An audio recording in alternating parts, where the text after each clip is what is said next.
Volatility has arrived and spoiling things. I'm Darren, and this is 3 Things for Monday, August the 5th. The funds are always the last to admit to a recession, and it is in their best interest to keep investors to keep giving more money. Goldman Sachs has now raised their chances of what they call a limited recession from 15% to now 25% within the next year. They still say the economy looks fine overall. The words that used to be used in the media were resilient and strong. A second patient has had a Neuralink brain chip implanted. These chips are intended to help paralyzed people use digital services just from thinking. It is still in testing, but the first patient reportedly has been able to play video games, browse the internet, and post on social media. The main technology uses electrodes for signaling.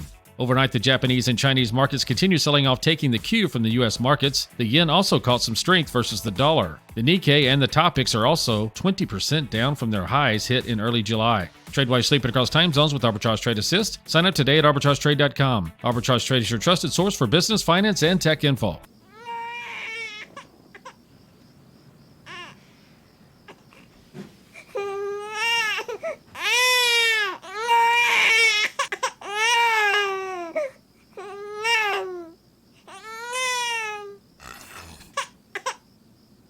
If you love them enough to suck the snot out of their nose at 4 a.m., then surely you'll check NHTSA.gov/the right seat to make sure they're in the right car seat.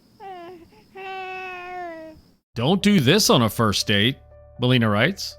First things first, avoid treating the date like a job interview. Sure, it's important to get to know each other, but bombarding your date with rapid-fire questions about their 5-year plan or the intricacies of their childhood trauma is a fast track to awkward silence. Instead of grilling them about their resume, focus on enjoying the moment. Remember, you're not hiring a life partner, you're meeting someone new. Save the intense interrogations for the second date, maybe even the third if you're feeling generous. Another major faux pas is oversharing. There's a delicate balance between being open and unloading your entire life story, including that time you got lost in a supermarket at age 3 and it still haunts you. Your date doesn't need a minute-by-minute recap of your last breakup or a detailed explanation of your obscure medical conditions. Keep the conversation light and fun.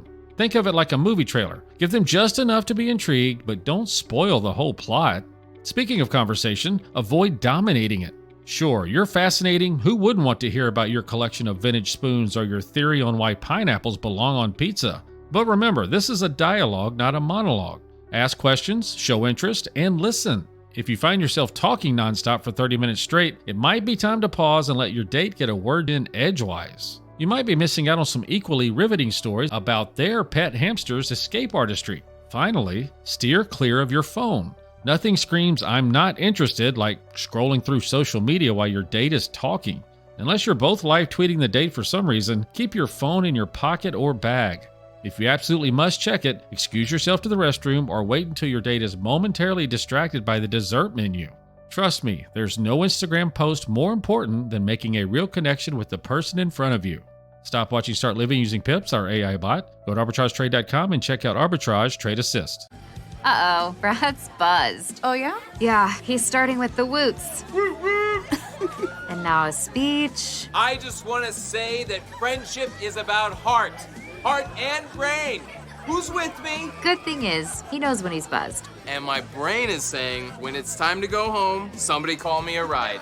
Love that guy. Me too. Know your buzzed warning signs? Call for a ride when it's time to go home. Buzz driving is drunk driving. A message from NHTSA and the Ad Council. Pips Pick of the Day. Arbitrage algorithms have detected a possible uptrend for Sunlands Technology Group. That's STG, and they are headquartered in China. They operate a holding company which engage in online, post-secondary, and professional education. Since July the 22nd, STG has had 2 green arrow up indicators and has risen. Both the compass line and momentum line indicators have broken through the orbit line, with the compass line above the momentum. This increases the chances of even more upside even after the huge jump on Friday. Always set limits and stop losses, especially if you can't watch it. Current price is $9.94, 52-week high of $12.55, 52-week low of $4.51. We are not financial advisors. We provide an algorithmic AI bot service called Pips. Please do your own research. Arbitrage Trade Analytics LLC is a privately held research company. Arbitrage Trade Analytics LLC is solely responsible for the preparation and distribution of the contents of this podcast. The opinions offered in this podcast are for informational purposes only and are not intended to function as investment advice. Seek a duly licensed professional for investment advice. For more information about the informational research and services offered by Arbitrage Trade Analytics LLC, please visit arbitragetrade.com.